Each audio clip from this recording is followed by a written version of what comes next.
നമ്മൾ എണ്ണ വ്യത്യാസം കമ്പനി തന്ന എല്ലാവരും എണ്ണ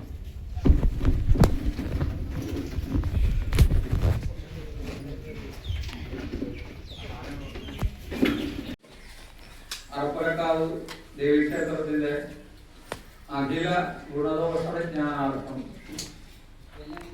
ദശനായകങ്ങള് രാശിപ്രശ്നം 1201 കർക്കിടകം 17 2/8/2026 ഞായറാഴ്ചയും ഊരുരുട്ടാതി നക്ഷത്രവും കൃഷ്ണ ചതുർത്ഥി അതിഗണ്ഠം ആരൂഢം മീനം രാശി ഉദയം കന്നിരാശി ലഗ്നാംശം കന്നിരാശി ചത്രം തുലാം രാശി പൃഷ്ടാന്തം മിഥുനൻ രാശി ചന്ദ്രാധിഷ്ഠിതം കുംഭൻ രാശി. പാട്ടമംഗല പ്രശ്നത്തിന്റെ പ്രത്യേകത എന്ന് വെച്ചാൽ ആരൂഢാതുദയ ഷഷ്ടേരിഭേ നിധനേതനെ ആരൂഢം വിദഗ്ധ്യാൻ തത്ര പ്രശ്നവും കഷ്ടഫലപ്രദം. അപ്പം ഈ ആരൂഢം ഉദയം ലഗ്നാംശം ചത്രം പൃഷ്ടാംഗരാശയാം ചന്ദ്രാധിഷ്ഠിത രാശിച്ചാം ഇന്ത്യ ഷഡ് പ്രശ്നകർമ്മണി. അപ്പൊ 6 ആരൂഢങ്ങളെ കൊണ്ട് ചിന്തിക്കുന്ന പ്രശ്നമാണ് അഷ്ടമംഗല പ്രശ്നം. അപ്പൊ ഒന്നാമത്തെ ആരൂഢം എന്ന് പറയുന്നത് മീനം രാശി. അപ്പൊ അതിൽ നിന്നും ദൈവാധീനം ചിന്തിക്കുമ്പം 5-ൽ വ്യാഴനുണ്ട് അനുകൂലം. ഉദയരാശി, അതായത് ഉദയരാശി എന്ന് പറയുന്നത് കുഞ്ഞ് സ്വർണം കൊണ്ടുവന്ന് വെക്കുന്ന സമയത്ത് ഉദിക്കുന്ന രാശി, അതായത് 11:10 അത് കന്നിരാശിയാണ്. അവിടുന്ന് ദൈവാധീനം ചിന്തിക്കും 11-ൽ വ്യാഴനുണ്ട്, ദൈവാധീനം പൂർണ്ണം. ലഗ്നാംശകം എന്ന് പറഞ്ഞാൽ ഉദിക്കുന്ന രാശിയെ 9 നവാംശകം ചെയ്ത് കിട്ടുന്ന രാശി, അതും കന്നിരാശിയാണ്. അവിടുന്ന് ദൈവാധീനം ചിന്തിക്കുമ്പോൾ 11-ൽ വ്യാഴനുണ്ട് അനുകൂലം. ചത്രരാശി, ചത്രരാശി എന്ന് പറഞ്ഞാൽ ആരൂഢവും ഉദയവും തമ്മിലുള്ള വ്യത്യാസം കണ്ടെത്തി അതിൽ നിന്നും വീതി രാശി എടുക്കുന്ന രാശി. അപ്പൊ സൂര്യന്റെ സഞ്ചാരവുമായി ചിന്തിക്കപ്പെടുന്ന രാശിയാണ് വീതി രാശി. അപ്പൊ അങ്ങനെ ചിന്തിക്കുമ്പോൾ വീതി രാശി വരുന്നത് തുലാം രാശിയാണ്. അവിടെ നിന്ന് ദൈവാധീനം ചിന്തിക്കുമ്പോൾ 10-ൽ വ്യാഴനുണ്ട്, ദൈവാധീനം പൂർണ്ണമാണ്. സ്പൃഷ്ടാംഗ രാശി, സ്പൃഷ്ടാംഗം എന്ന് പറഞ്ഞാൽ കുഞ്ഞ് തൊട്ട് കാണിക്കുന്ന രാശിയാണ് സ്പൃഷ്ടാംഗം. അപ്പൊ കുഞ്ഞ് സ്വർണം വെച്ചിട്ട് ആദ്യം പോയി ഈ കൈ രണ്ട് ചേർന്ന് പിടിച്ചത്. അതിന് മേടം വന്നാൽ ശിരസ്സെന്നും, ഇടവം വന്നാൽ മിഥുനമെന്നും, മിഥുനം വന്നാൽ കൈയും കാലും ചുവരും ചേർന്ന പ്രദേശം. അപ്പൊ കൈ ചേർത്ത് പിടിച്ചുകൊണ്ട് അത് മിഥുനം രാശി. അപ്പൊ അവിടെ നിന്ന് ദൈവാധീനം നോക്കുമ്പോൾ 2-ൽ ദൈവാധീനം ഉണ്ട്. പിന്നീട് പറയുന്നത് ചന്ദ്രാധിഷ്ഠിത രാശി. അപ്പൊ ചന്ദ്രാധിഷ്ഠിതം എന്ന് പറഞ്ഞു കഴിഞ്ഞാൽ ഇന്ന് ചന്ദ്രൻ ഏത് രാശിയിൽ നിൽക്കുന്നു. അപ്പൊ ഇന്നത്തെ നക്ഷത്രം എന്ന് പറയുന്നത് പൂരുരുട്ടാതിയാണ്. അപ്പൊ പൂരുരുട്ടാ നക്ഷത്രം വന്നുകൊണ്ട് ചന്ദ്രൻ കുംഭൻ രാശിയിലാണ്. അപ്പൊ ചന്ദ്രാധിഷ്ഠിത രാശി എന്ന് പറയുന്നത് കുംഭൻ രാശിയാണ്. അപ്പൊ ഈ 6 ആരൂഢത്തിൽ നിന്നും ദൈവാധീനം ചിന്തിച്ചപ്പോൾ ഈ ചന്ദ്രാധിഷ്ഠിത രാശി മാത്രം ദൈവാധീനം മറയുകയും ബാക്കി 5 ആരൂഢത്തിൽ നിന്നും ദൈവാധീനം കാണിക്കുകയും ചെയ്ത പ്രശ്നമാണ്. മനസ്സിലായോ? അപ്പൊ ഭൂരിപക്ഷ ആരൂഢത്തിൽ നിന്നും ദൈവാധീനം ഉണ്ട്, ഒരു ആരൂഢത്തിൽ നിന്ന് മാത്രം ദൈവാധീനം മറയുന്ന രാശി കൂടിയാണ് ഇന്ന് കിട്ടിയത്. പിന്നീട് വിശേഷിച്ച് നമുക്ക് താമ്പൂലം, അപ്പൊ എണ്ണാതെ തിരിയാതെ തന്നിരിക്കുന്ന വ്യക്തിയിൽ നിന്ന് ഒരു ആരൂഢത്തെ കണ്ടെത്തണം. അപ്പൊ ഇതിന് ആചാര്യം പറഞ്ഞിരിക്കുന്നത് താമ്പൂല സംഖ്യാം ത്രിഗുണാം ശരഗ്നാം സൈയേകാം ഹരേ സപ്തഹി ചിത്രശിഷ്ടേഹി സൂര്യാദികാനാം ഉദയത്രകൽപ്പേ ഗ്രഹോദയോ എത്രസ്ഥ ലഗ്നരാശി. അപ്പൊ തന്നിരിക്കുന്ന വ്യക്തിയെ ഇരട്ടിപ്പിക്കണം. അപ്പൊ മൊത്തത്തിൽ അദ്ദേഹം തന്നിരിക്കുന്നത് 14 വ്യക്തിയിലെ. അപ്പൊ 14 ഇരട്ടിപ്പിക്കുമ്പോ എത്ര വരും? 28. താമ്പൂല സംഖ്യാം ത്രിഗുണം ശരഗ്നാം, അതിനെ 5 കൊണ്ട് പിടിക്കാൻ പറഞ്ഞു. അപ്പൊ എത്ര വരും? നമുക്ക് കുറച്ച് കണക്ക് പിടിക്കാം.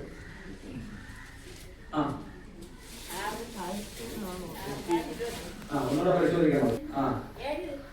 എന്തുവാ 28 150. അപ്പൊ സയ്യേകാം അതിനെ 1 കൂട്ടാൻ പറഞ്ഞു 141. ഹരേ സപ്തഹി, അപ്പൊ അതിനെ 7 കൊണ്ട് ഹരിക്കുന്ന സമയത്ത് ചിത്രശിഷ്ടേഹി സൂര്യാദികാനാം ഉദയത്രക. അപ്പൊ ശിഷ്ടം എത്ര വരുന്നോ അതിനെ സൂര്യ ആദ്യാദി കൽപ്പിക്കണം. അപ്പൊ ശിഷ്ടം എത്ര വരും?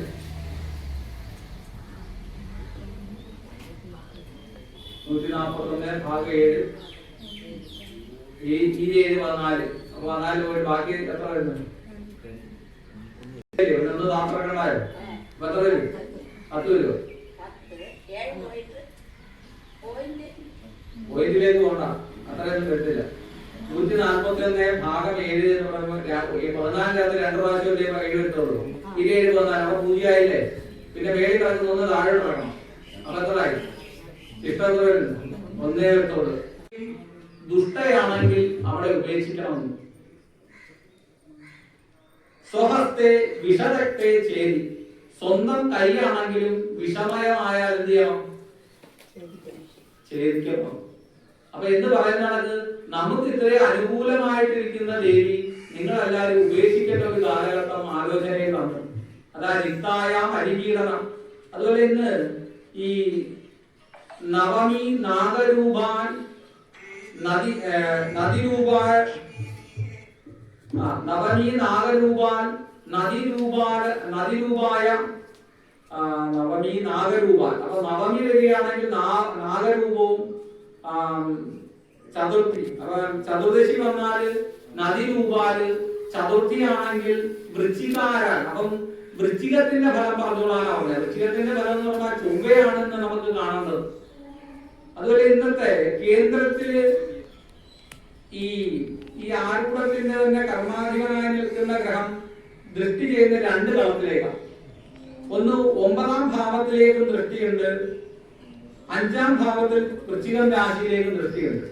അപ്പൊ അങ്ങനെ വരുമ്പം ഈ ബാധകാധിപൻ നോക്കുന്നത് ബാധകാധിപതി ലഗ്നം ലഗ്നേശമ്മ യദീക്ഷിതേ ത്രിദശാദീക്ഷയുടെ നാഭീസ്യാദ് ദൃഷ്ടി സംഭവ. യഥാർത്ഥത്തിൽ പറഞ്ഞാല് ഈ ഒരു ദൃഷ്ടി വിഷയം, ദൃഷ്ടി എന്ന് പറഞ്ഞാൽ ഇനി അങ്കി വെച്ചിരിക്കുന്നത് പോലും ഒരു ശരിയായ രീതിയിലാണോ? അല്ല അല്ലേ? അതുപോലെ ഈ ശനിയുടെ ക്ഷേത്രം വന്ന് നിൽക്കുന്നത് കൊണ്ടേ 12 രാഹുവിന്റെ ബന്ധവും ഇതിനെ ചൊല്ലി എന്തെങ്കിലും കേസോ വഴക്കുകളോ നിലനിൽക്കുന്നു ഉണ്ടോ?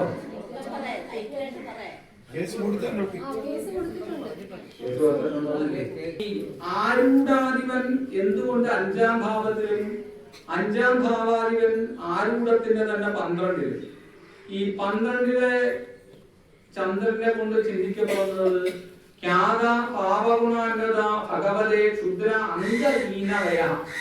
അപ്പൊ അംഗഹീനം എന്ന് പറഞ്ഞു കഴിഞ്ഞാൽ ഇതൊരു ലെവലില്ലാത്ത ശിലയാണ് ഇരിക്കുന്നത്, ചുമ്മാ എന്തെങ്കിലും കൊണ്ട് കുത്തി വെച്ചിരിക്കുന്ന ഒരവസ്ഥ അല്ലേ? ഒരു ഷേപ്പ് പോലും ഇല്ല. അതൊന്ന്. ഈ മീനം രാശി ആയതുകൊണ്ട് ഈ മീനെ ബഹുജലാശ്രയ എന്ന് പറഞ്ഞതുകൊണ്ട് ഈ ക്ഷേത്രവുമായി ബന്ധപ്പെട്ട് ഒരു 3 കുളത്തിന് ബന്ധമുണ്ട്.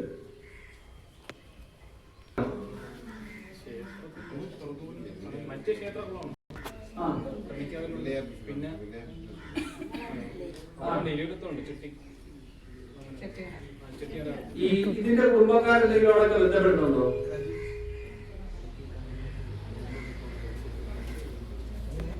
നമുക്കറിയാൻ നോക്കണം. ഈ ശുക്രൻ 11-ൽ വന്നതുകൊണ്ടേ ഒരു ഫ്രഷ്ട് കൽപ്പിച്ച ഒരു കേസ് ഉണ്ട്. ഫ്രഷ്ട് എന്ന് പറഞ്ഞു കഴിഞ്ഞാൽ ഒരു ജാതിയിൽ നിന്ന് മാറി മറ്റൊരു ജാതിയിലേക്ക് വന്നതായ ഒരു സംഭവം. അങ്ങനെ അത് ഈ എന്തെങ്കിലും ഒരു ശുക്രൻ വന്നതുകൊണ്ടും അതൊരു വിപ്രരാശി മീനം വരികയും ചെയ്തത് കൊണ്ടും അത് ആരൂഢത്തിലേക്ക് ദൃഷ്ടി ചെയ്ത് നിൽക്കുന്നതുകൊണ്ടും ഈ ഒരമ്മയെ എന്ന് വെച്ചാൽ ഒരു ബ്രാഹ്മണ സമുദായത്തിൽ നിന്ന് നമ്മുടെ കുടുംബത്തിലേക്ക് വിവാഹം കഴിച്ചുകൊണ്ട് വന്നു, പൂർവികമായിട്ടുള്ളത് എന്നല്ല. അപ്പൊ അങ്ങനെ കൊണ്ടുവന്നത് മൂലം അവിടുന്ന് അവരെ ഭ്രഷ്ടാക്കുകയും അത് നമ്മുടെ കുടുംബത്തിലേക്ക് സ്വീകരിക്കപ്പെടുകയും അങ്ങനെയാണ് നമുക്ക് ഈ ദുർഗാബന്ധവും കൂടി ഇവിടത്തേക്ക് വന്നു ചേരുന്നത്. അങ്ങനെയാണോ? അതാണ് ഇതിന്റെ ഒറിജിൻ, അതാണ് യഥാർത്ഥ കഥ. നമ്മുടെ ഈ കുടുംബത്തിന്റെ പൗരാണികം ചിന്തിക്കും. ശുക്രം വന്നതുകൊണ്ട് ഒരു ഫ്രഷ്ട് കൽപ്പിച്ച കേസ് പറഞ്ഞു കേട്ടോ? ഉണ്ടോ? അത് ഉണ്ട്. അത് ഇവർക്ക് പറഞ്ഞു കൊടുക്കുന്നത് എങ്ങനെയാണോ? നാളെ ഇതേണ ചോദിക്കുമ്പോൾ ബ്രാഹ്മണ കുലത്തിൽ നിന്ന് വന്ന ഒരമ്മ അങ്ങനെയാണ് വന്നതെന്ന് നമ്മുടെ ആ പുരാണത്തിൽ അതിൽ പറയുന്നുണ്ട്. നമ്മൾ ആ തലവഴി അതിൽ നിന്ന് ഒരു ബ്രാഹ്മണ സ്ത്രീ ബന്ധമുള്ള ഇത്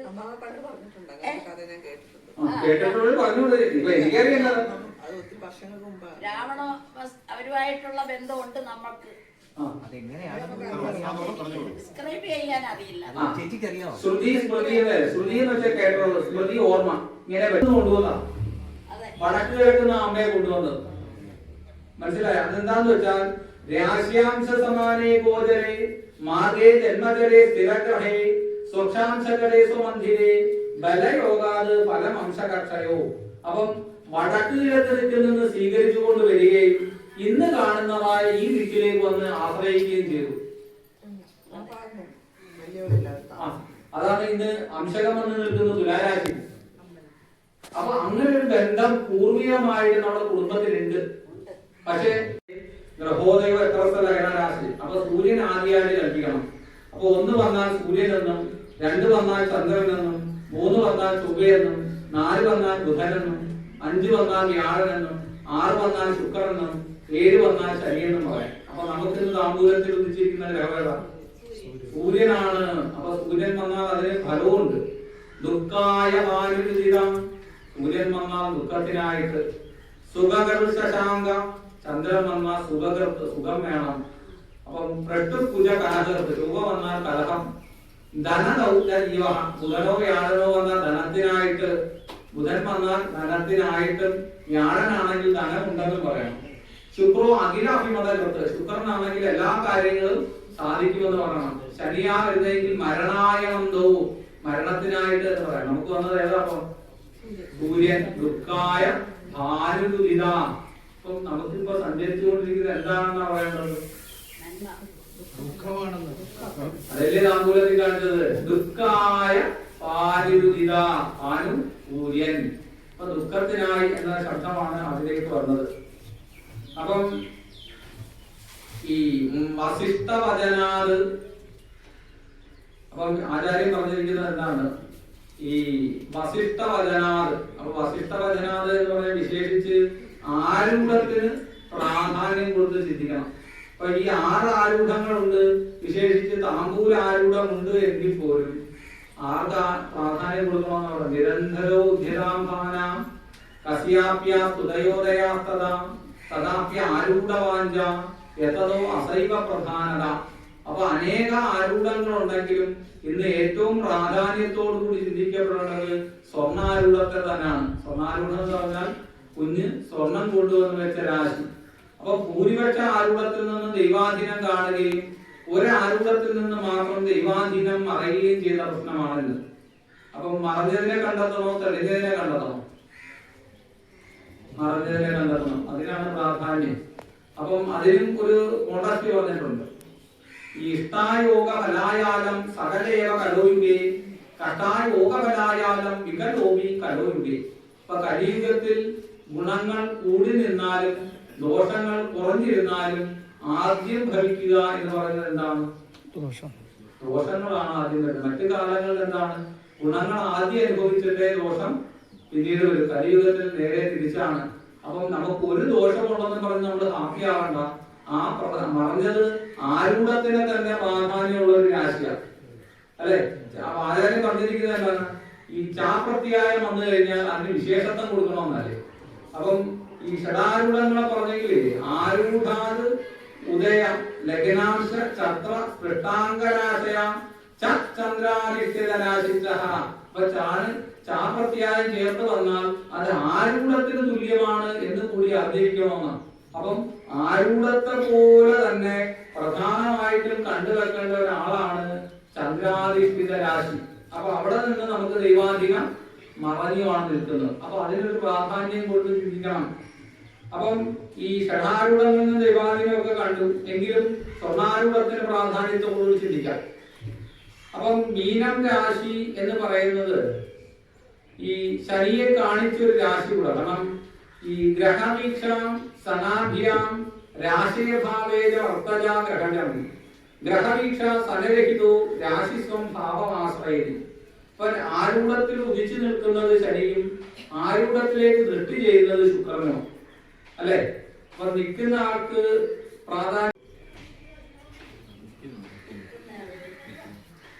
നമ്മളെല്ലാ ദിവസവും നോക്കുന്നവർക്കാണോ പ്രാധാന്യം, അവിടെ നിൽക്കുന്നവർക്കാണോ പ്രാധാന്യം? നിൽക്കുന്നവർ. രണ്ട് വർഷം വന്നു, ഒന്ന് നോക്കുന്നതും വന്നു നിൽക്കുന്നതും, അല്ലെ? അതെ. അപ്പം രണ്ട് കോൺട്രാസ്റ്റ് എടുക്കണം. ഇന്ന് ആരൂഢത്തിലേക്ക് 2 ഗ്രഹങ്ങളുടെ ദൃഷ്ടിയുണ്ട്.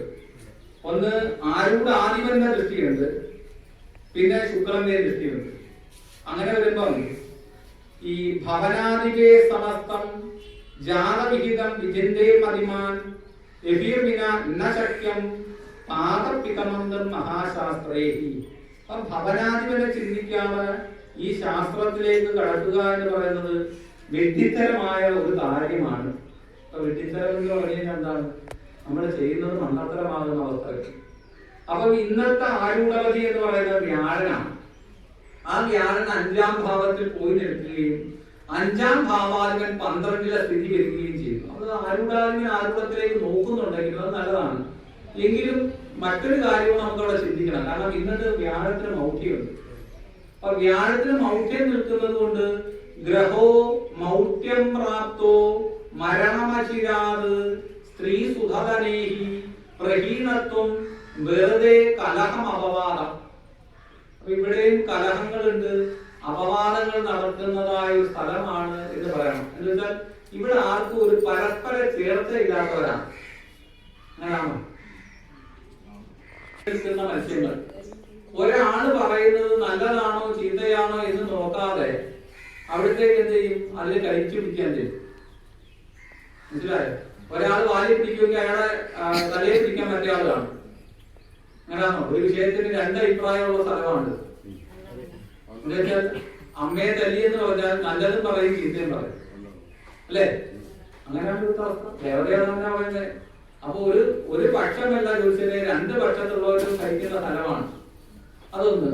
അത് കൂടാതെ ഇന്നത്തെ ആരൂഢാധിപൻ മൗഢ്യപ്പെട്ട് നിൽക്കുന്നത് കൊണ്ട് ഈ ആദ്യമേ നമ്മൾ തുടക്കത്തിലേ പറഞ്ഞു വെച്ചു, കർമാധിപൻ അവൻ തന്നെ വാതകാധിപനായൊടുകിൽ സൽക്കർമ്മം അവ ചെയ്തിട്ട് ദുഷ്കർമ്മമായി, നല്ലതാണെന്ന് ചെയ്ത് പ്രവർത്തി നമുക്ക് ഇന്നിവിടെ ദോഷമായിട്ട് നിൽക്കുന്നു. അതൊന്ന്. രണ്ട്. ഓരോന്ന് പറയുന്നത് എന്താണെന്ന് വെച്ചാൽ മനസ്സിലിരിക്കണം. ഒന്നല്ല, രണ്ടല്ല, മൂന്നെണ്ണം ഉണ്ട്. അത് ആരൂഢത്തിലേക്ക് ശനിയുടെ ഉദയം വന്നതുകൊണ്ട് ശനീസ്കു ഗൂഢനിവാസിനി എന്ന് പറഞ്ഞുകൊണ്ട് ഇവിടെ ഒരു ഗൂഢതയുണ്ട്. ഗൂഢത എന്ന് പറഞ്ഞാൽ നമുക്ക് അറിയപ്പെടാത്തതായ വലിയൊരു വിഷയം നടക്കുന്ന സ്ഥലമാണ്. എന്നുവെച്ചാൽ നമുക്ക് ആർക്കും അറിയില്ല. അത് എന്ത് ചെയ്യണമെങ്കിൽ ദേവത തന്നെ കാണിച്ചു തരണം. അതുകൊണ്ട് ആ ശനിയെ കൊണ്ടുവന്ന് അവിടെ നിർത്തിയത്. ശനീസ്കു ഗൂഢനിവാസിനി. അതുപോലെ അന്ന് ഇവര് പ്രശ്നത്തിൽ വന്നപ്പോഴും എനിക്ക് അന്ന് പറ്റില്ല എന്നപ്പോഴും ഞാൻ പറഞ്ഞു ശനിയുടെ ഒരു ബന്ധം പറഞ്ഞല്ലോ, പറഞ്ഞിരുന്നത്. അന്ന് ഇവര് തന്നെ വീട്ടിലേക്ക് അത് കുതിച്ചു വന്നത് ശനിയാണ്, അല്ലേ? അത് പറയുകയും ചെയ്തു. അല്ലെ പറഞ്ഞില്ല പറയാം. അത് ഞാൻ അവിടെ വെച്ച് പറഞ്ഞിട്ടുണ്ടെങ്കിൽ അത് പിന്നീട് പറയാം. ശരി. അപ്പൊ അങ്ങനെ നിൽക്കുന്നത് കൊണ്ട് ഈ അതുപോലെ ഇന്ന് കുഞ്ഞിനെ തൊട്ട് കാണിച്ചിട്ട് പറഞ്ഞത് കരിക്കിനെ കാണിച്ചിട്ട് തേങ്ങയാണെന്ന് പറഞ്ഞു. അപ്പൊ ഒന്നിനെ ഇതൊക്കെ ചേർത്ത് വെക്കുന്നത് എന്താന്ന് വെച്ചാൽ ഈ രാശിഗ്രഹണം സർവത്ര ദുർവിജയം കലാബലം ശകുനേ ജാതസംവാദം രാശിഗ്രഹബലം. അപ്പൊ രാശിയിൽ നിന്നും അല്ലെങ്കിൽ നിലവില് രാശിയിൽ നിന്നും കിട്ടണം. പിന്നെ എന്ത് ചെയ്യണം? നിമിത്തത്തിലൂടെ. അതുകൊണ്ടാണ് നിങ്ങളൊക്കെ ഇടപെടുമ്പോൾ ഞാൻ എന്ത് പറയുന്നത്, നിങ്ങൾ ആരും കയറി പറയരുത്, അങ്ങനെ ചെയ്യരുത്, ജയിക്കരുത് എന്നൊക്കെ പറയുന്നത് എന്തുകൊണ്ടെന്ന് വെച്ചാൽ അത് നൈസർഗികമായിട്ട് നമുക്ക് ദൃഷ്ടാന്തത്തിൽ കാണണം. മനസ്സിലാവുന്നത്? രാശിയിൽ കിട്ടണം, അത് നിമിത്തമായിട്ട് നമുക്ക് കിട്ടണം, എങ്കിലേ നമുക്ക് ആ ഫലം ഉറപ്പിക്കാൻ പറ്റും. അപ്പൊ രാശിയിൽ നിന്ന് കിട്ടി, അത് ഫലസൂചകമായിട്ട് നിമിത്തത്തിലും കിട്ടിയെങ്കിൽ നമുക്ക് തീർത്തും അതെന്താവും, ഉറപ്പിക്കാം. അപ്പൊ അങ്ങനെ വരുന്നത് കൊണ്ട് ഇത് ഇന്ന് കാണുന്ന സങ്കേതം രണ്ടുപേര് അകത്തുണ്ട്. ഇന്നത്തെ ആരൂഢാധിപനായി നിൽക്കുന്ന ഉഭയരാശിയിൽ നിൽക്കുന്നത് കൊണ്ട് ഈ പ്രോട്ടോകോൾ അനുസരിച്ച് രണ്ടുപേർക്ക് അകത്തേക്ക് അവകാശമുണ്ട്. പക്ഷെ അത് കൂടാതെ ഒരാളുടെ ബന്ധം കൂടെ പറയാം. എന്ന് വെച്ചാൽ ഇന്ന് ദൃഷ്ടി ചെയ്യുന്ന ഒരു ഗ്രഹമുണ്ട്. അപ്പൊ മൊത്തത്തിൽ അകത്ത് 3 പേരുണ്ട്. 3 പേരുണ്ട്. കാരണം എന്ന് വെച്ചാൽ ആരൂഢത്തിൽ സ്ഥിതി ചെയ്ത് നിൽക്കുന്ന ഉഭയരാശിയായ 2 പേരും ആരൂഢത്തിലേക്ക് ദൃഷ്ടി ചെയ്യുന്നത് കൊണ്ട് ഒരു മൂന്നാമത് ഒരാളുടെ പറയാം. അതൊന്ന്. അതുപോലെ ഇതിന്റെ പ്രധാനി എന്ന് പറയുമ്പോൾ ഈ ഗുരോസ്തോ ശാന്തകാരുണ്യ ശൃംഗാരചന്ദ്ര ശുക്ര. അപ്പം ഈ ബുധസ്യാത അത്ഭുത ഹാസ്യോദവും മംഗള ആദിത്യോസ്തത രൗദ്രേ വീരരസവും. അപ്പം ഈ ശനിയുടെ തന്നെ വന്നോട് ഈ ലഗ്നപതി തന്നെ 5ാം ഭാവത്തിൽ മൗഢ്യപ്പെട്ട് സൂര്യനോട് കൂടി നിൽക്കുന്നത് കൊണ്ട് ഇത് പ്രധാനത്തിൽ പറഞ്ഞാൽ ഇതൊരു ദേവിക്കും ശിവനും അവകാശപ്പെട്ട സങ്കേതമാണ്. 5ൽ സൂര്യൻ നിൽക്കുന്നത് കൊണ്ട് സൂര്യനോട് വ്യാഴബന്ധം വന്നാൽ ശൈവം ശിവനായിട്ട് സങ്കല്പിക്കണമെന്നാണ്. അപ്പം ഒരു ശൈവപരമായ ബന്ധവും വിശേഷിച്ച് ആരൂഢപതി മൗഢ്യപ്പെടുകയും ഭാവേശ ആക്രാന്തരാശിഷേ ദുസ്തേ ഭാവസ്യ ദുർബല മിത്രാസുരാശിസ്തേ ഭാവപുഷ്ടിം അതേത് ബുധ. അപ്പൊ ഭാവാധിപൻ ആശ്രയിക്കുന്ന രാശിയാധിപൻ സുസ്ഥനാണോ ദുസ്തനാണോ എന്ന് കുടിച്ചിരുന്നു. അപ്പം ഭാവാധിപൻ ആശ്രയിക്കുന്നത് കർക്കടകം രാശിയും അതിന്റെ പതിയായ ചന്ദ്രൻ 12ൽ നിൽക്കുന്നതും ദുസ്ഥാനത്താണ്. അപ്പൊ ദുസ്തനായി നിൽക്കുന്നത് കൊണ്ടും ഇതിന് പ്രധാനപ്പെട്ട ഒരു ഭഗവതിയുടെ ബന്ധവും ഒരു ശൈവമായിട്ടിരിക്കുന്നത് കൊണ്ട് ഒരു യോഗീശ്വരന്റെ ബന്ധവും പറയേണ്ട സ്ഥലമാണ് ഇത്. എന്ന് വെച്ചാൽ ഒരേപോലെ തന്നെ 2 പേരെ കൊണ്ടുവന്ന സ്ഥലത്ത് ഒന്ന് ഇവിടത്തേക്കും ഉഭയരാശി നിൽക്കുന്നുള്ളൂ, ഒന്ന് മറ്റൊരിടത്തേക്കും മാറിയ അവസ്ഥയിലുണ്ട്. അങ്ങനെ എന്തെങ്കിലും പൂർവ്വചരിത്രത്തിൽ പറയുകയുണ്ടായിട്ടുണ്ടോ? അമ്മ ഇവിടെ ഇരുത്തിയിട്ട് ശിവന എന്തെങ്കിലും വന്ന് അവിടെ ഞങ്ങൾ വെച്ച് പൂജിക്കുമായിരുന്നു. ശിവക്ഷേത്രം എന്ന് വെച്ചാൽ ഒരേപോലെ കൊണ്ടുവന്നിട്ട് ഇവിടത്തേക്ക് ഒരാളെ നിലനിർത്തുകയും മറ്റൊരാളെ മറ്റൊരു സ്ഥലത്തേക്ക്, എന്ന് വെച്ചാൽ ഇവിടെ നിന്ന് തെക്ക് ഭാഗത്തേക്ക് പോകണം. അങ്ങനെയാണോ? അതാണ് ഇവിടുത്തെ അവസ്ഥ. അപ്പൊ ഇതിന്റെ അകത്തൊരു ചോദ്യം കൂടെ വരണം. അപ്പൊ ഇത് അങ്ങനെ ഒരു പക്ഷം നമുക്ക് അറിയാം. പക്ഷെ എങ്കിലും ഈ മീനൻ രാശി ഒരു അപരരാശി ആയതുകൊണ്ട് ഇപ്പം ഇതിന്റെ അകത്തേക്ക് മീനിന്റെ പാതിയിൽ നിൽക്കുന്നത് കൊണ്ട് മാത്രമല്ല, ഇതിപ്പോ ഒരു പീഠത്തിന്റെ അകത്താണ് അകത്ത് വെച്ചിരിക്കുന്നത്. എന്ന് വെച്ചാലേ ഒരു ശിലയാണ് അകത്തിരിക്കുന്നത്. ആണോ? എന്ന് വെച്ചാൽ ഈ ദുർഗ എന്ന് സങ്കല്പിക്കുന്നത് ഒരു ശിലയിലാണ്. യഥാർത്ഥത്തിൽ നിങ്ങൾക്ക് ഒരു സംശയമുണ്ട്, ഇത് ദുർഗയാണോ മറ്റെന്തെങ്കിലും ആണോ എന്നൊരു ശങ്കയിൽ നിൽക്കുന്ന കുടുംബക്കാരോ ഉണ്ടോ? പക്ഷെ അതിന് യോഗം പറയേണ്ടത് ഈ തുങ്കത്തെ ഖലു ദേവതാഗ്നി, ഈ ഗന്ധർവ മുഖ്യസ്ഥത. എനിക്ക് തോന്നുന്നത് ഇവിടെ പ്രധാനമായിട്ടും സ്വീകരിക്കപ്പെടേണ്ടത് ഒരു ഗന്ധർവനെയും ഒരു ഭഗവതിയോ അല്ലേ? പക്ഷെ ഇവിടെ ഗന്ധർവനെ ഇവിടെ ഉണ്ടോ? ഇല്ല. യഥാർത്ഥത്തിൽ അമ്മ പറഞ്ഞ അറിവുള്ളതെന്ന് പറഞ്ഞാൽ ഇവിടെ രണ്ടുപേർക്ക് പ്രാധാന്യമുണ്ട്, ഒരു ഭഗവതിക്കും ഒരു ഗന്ധർവനും. ഇത് രണ്ടുപേരും ഇന്നിവിടെ ഉണ്ടോ എന്ന് ചോദിച്ചാൽ രണ്ടുപേരും ഇല്ല. ഉണ്ടോ? ഉണ്ടാക്കി നോക്കിയിട്ടില്ല അല്ലേ? അറിയില്ല. അല്ലെ ഗന്ധർവൻ ഉണ്ടായിരുന്നു എന്ന് അറിയോ? അറിയാം. ഇപ്പൊ ഉണ്ടോ എന്ന് അറിയാവോ? ഉണ്ടോ? പോയില്ല. അപ്പൊ പിന്നെ അതോടെ പോയി. ഒന്ന് ചെയ്തിട്ട് മറ്റൊന്നില്ലാതായ ഒരു കാലഘട്ടമുണ്ട്. അതാ കർമാധിപൻ അവൻ തന്നെ ബാലകാധിപനായിട്ടും സൽക്കർമ്മം ചെയ്തിട്ട് ദുഷ്കർമ്മമായിട്ടും. അപ്പൊ നല്ലതാണെന്നും പറഞ്ഞ് ചെയ്തത് ഇന്ന് ഇവിടത്തേക്ക് ദോഷമായിട്ട് നിൽപ്പുണ്ട്. അങ്ങനെ എന്തെങ്കിലും അറിവുണ്ടോ?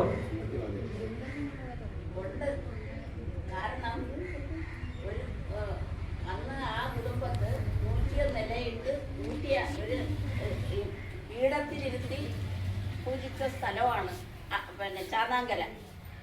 അവിടെ നിന്നാണ് ആ വസ്തു എല്ലാം വിറ്റ് ഓരോ അമ്മമാരെല്ലാം പല വഴിക്കങ്ങ് പോയപ്പോഴാണ് ഒരു അമ്മ ഇവിടെ വന്ന്, ഒരു അമ്മ പിന്നെ അഞ്ചുതെങ്ങിൽ വന്ന്, അങ്ങനെ തള്ളമാര് പിരിന്നു പോയതാണ് ഈ ഇവരെല്ലാം.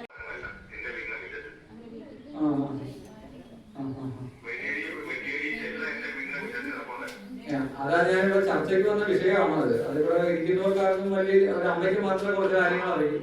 അത് ഞാൻ പറയുന്നുണ്ട്.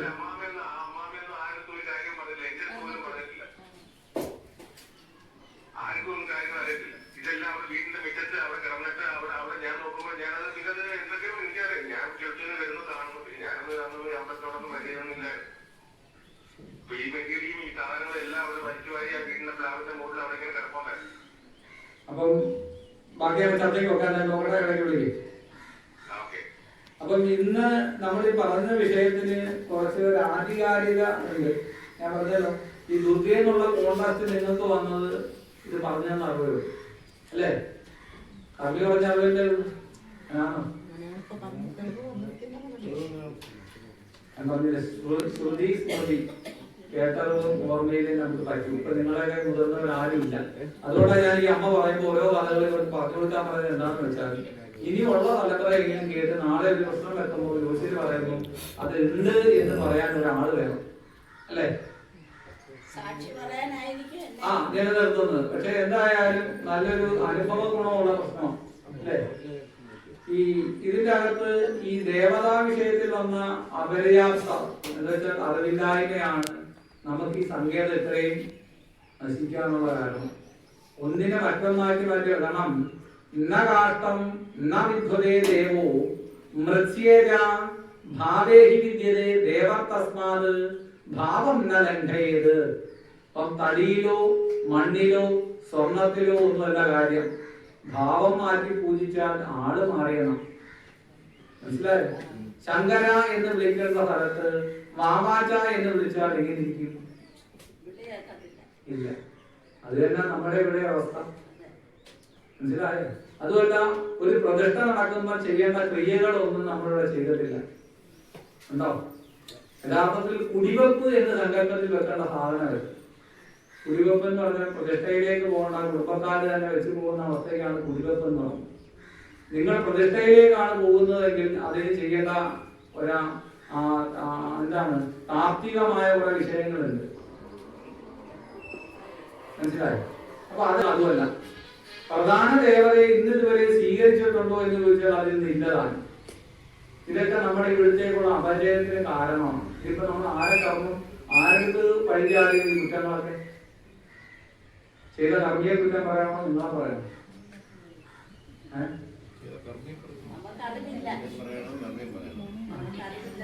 ഇപ്പം ഇദ്ദേഹം പ്രസിഡന്റ് പറഞ്ഞത് കർമ്മിയെ കുറ്റം പറയണോ? കണ്ടുകൊണ്ടിരിക്കുന്നവർ അനുമോദക ചെയ്യണമെന്ന് പറയുന്നു. ഒരു കർമ്മം ചെയ്യുകയാണെങ്കിൽ ഗുണമാണെങ്കിൽ 4 പേർക്കും ഗുണവും, ദോഷമാണെങ്കിൽ 4 പേർക്കും ദോഷമാണ്. അപ്പൊ നിങ്ങൾ ചെയ്യിച്ചു എന്ന് പറഞ്ഞ് നിങ്ങൾക്കൊരു വീതമുണ്ട്, ചെയ്തവനൊരു വീതമുണ്ട്, കണ്ടോണ്ട് നിന്നവനൊരു വീതമുണ്ട്, ചെയ്യാമെന്ന് പ്രോത്സാഹിപ്പിച്ചതിന് ഒരു വീതമുണ്ട്. അതാ ഒരു കുറ്റം ചെയ്തു കഴിഞ്ഞാൽ കോടതിയിൽ ആരെയൊക്കെ ശിക്ഷിക്കുകയും ചെയ്യുന്നത്? ചെയ്യുന്നവന് മാത്രമാണോ? കണ്ടോണ്ട് നിൽക്കുന്നവനും കൊടുക്കും, ചെയ്യിച്ചവനും കൊടുക്കും, ചെയ്തവനും കൊടുക്കും, പ്രേരിപ്പിച്ചവനും കൊടുക്കും എന്ന് പറയുന്നതാണ്. നമ്മളൊരു നല്ല കർമ്മമാണ് ചെയ്യുന്നതെങ്കിൽ അത് നമുക്ക് എല്ലാവർക്കും ഗുണവും, ദോഷമാണെങ്കിൽ അതെല്ലാം ദോഷമാണ്. അപ്പൊ നമുക്ക് ഇന്നിവിടെ സംഭവിച്ചിരിക്കുന്നത് ദേവതാ വിഷയത്തിൽ വന്ന മാറ്റമാണ്. അപ്പൊ അദ്ദേഹം പറഞ്ഞത് എന്താണ്? ദുർഗ എന്നുള്ളൊരു സംഭവം നമ്മുടെ കുടുംബത്തിൽ ഇല്ലായിരുന്നു. ദുർഗ എന്ന് പിന്നീട് പറഞ്ഞു തന്നു ഉണ്ടായതാണ്. എന്ന് വെച്ചാൽ ആ വീട്ടിൽ നിന്ന് ഇങ്ങോട്ടത്തേക്ക് വന്നപ്പോ ആളാരായി? മറ്റൊരാളായി. പിന്നീട് നിങ്ങൾ എന്ത് ചെയ്തു? വന്നിട്ട് ദുർഗയെ വിളിക്കും.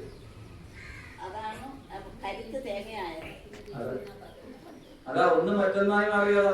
അത് ഒന്നല്ല, 2-3 തവണ കാണിച്ചില്ലേ? കർമാധിപൻ ബാധയിലായില്ലേ? അവിടെ കൊണ്ടും പറയാം. അതുമല്ല ഈ സാമാന്യ ബാധയും മഹാബാധയും. അപ്പൊ സാമാന്യ ബാധ എന്ന് പറഞ്ഞാൽ 7ാം ഭാവം ബുധനാണ്. ആ ബുധൻ ഇങ്ങനെ. അതുമല്ല ഈ ബുധൻ സ്വക്ഷേത്രത്തിൽ നിൽക്കുന്നത് കൊണ്ടും ചന്ദ്രനോട് കൂടി